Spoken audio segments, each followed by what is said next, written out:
അമ്പലത്തിൽ വരുന്ന ബാഹ്യമായിട്ടുള്ള ജീർണതകളെ കൊണ്ട് അത്തരം പല കാരണങ്ങളെ കൊണ്ട് സംഭവിക്കുന്ന ദോഷങ്ങളെ പരിഹരിച്ച് നമുക്ക് ആ ദേവചൈതന്യം അല്ലെങ്കിൽ ആ അനുഗ്രഹം പൂർണ്ണമായിട്ട് കിട്ടാൻ വേണ്ടി ചെയ്യുന്ന കർമ്മമാണ് ഈ നവീകരണ കലശം.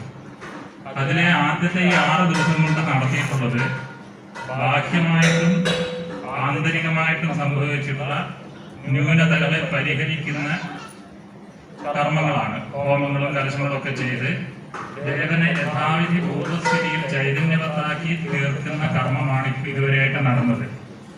അതിന്റെ അവസാന ഘട്ടത്തിലാണ് ഈ അനുജ്ഞാബലി എന്ന് പറയുന്നത്.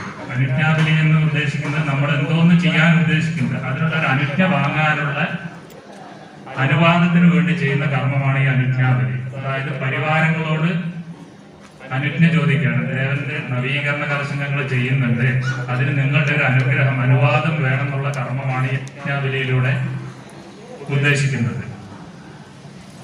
അങ്ങനെ അനുജ്ഞാബലി ചെയ്ത് ഈ ദേവനെ ആശ്രയിച്ചിരിക്കുന്ന പരിവാരങ്ങളുടെ അനുവാദം വാങ്ങിയിട്ടാണ് നാളെ നമ്മൾ സംഹാരതത്വ ഹോമം ചെയ്ത് ആ ദേവചൈതന്യത്തെ, ഈ പരിവാരങ്ങൾ ഉൾപ്പെടുന്ന ദേവചൈതന്യത്തെ ദേവനിലേക്ക് ബിംബത്തിലേക്ക് ഒതുക്കി കൊണ്ടുവന്ന് ആ ചൈതന്യത്തെ ഒരു കലശത്തിലേക്ക്, ജീവകലശം എന്ന് പറയും, ആ കലശത്തിലേക്ക് ആവാഹിച്ചെടുത്ത് ആ കലശം അവിടെ പ്രത്യേക മണ്ഡപം തയ്യാറാക്കി വെച്ചിട്ട് കാണും. അവിടെ അധിവസിച്ച് വെച്ച് മറ്റന്നാളുള്ള ശുഭമുഹൂർത്തത്തില് തിരിച്ച് ഈ ചൈതന്യത്തെ അങ്ങോട്ട് യോജിപ്പിക്കുകയാണ്.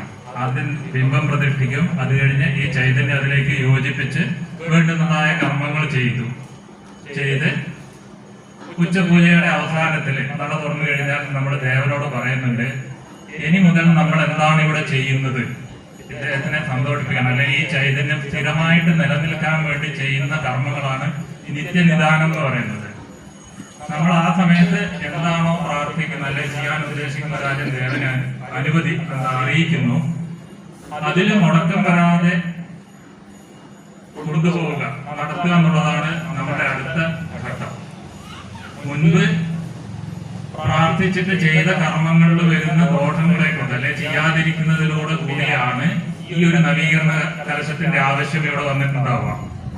അപ്പൊ നമ്മൾ നിത്യനിദാനം നിശ്ചയിച്ച് നടയടച്ച് 3 ദിവസം നടയടച്ച് 4-ാം ദിവസം നട തുറന്ന് വിശേഷമായിട്ടുള്ള കലശങ്ങളെ കൊണ്ട് ഹോമങ്ങളെ കൊണ്ട് ആ ചൈതന്യത്തെ വേണ്ട വിധത്തിൽ പരിപോഷിപ്പിച്ച് ഭക്തന്മാരെ അനുഗ്രഹിക്കാനുള്ള ആ ചൈതന്യ കലയെ പരിപൂർത്തിയിൽ എത്തിക്കുന്നതോടുകൂടിയാണ് ഈ കലശം സമാപിക്കുന്നത്.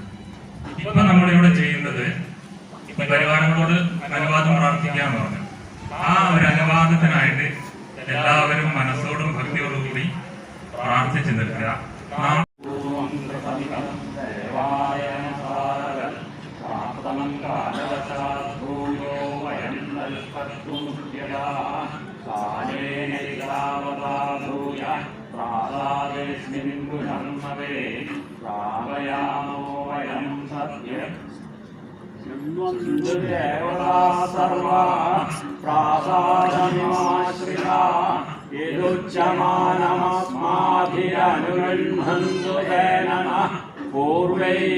पूर्वं कृतमिदं देवालयमसारवल् प्राप्तं कालवशात् भूयो वयं तत्कर्तुमुद्यता कालेन तावता भूय प्रासादेऽस्मिन् पुनर्नवे प्रापयामो वयं सत्यं तदनुज्ञातुमर्हता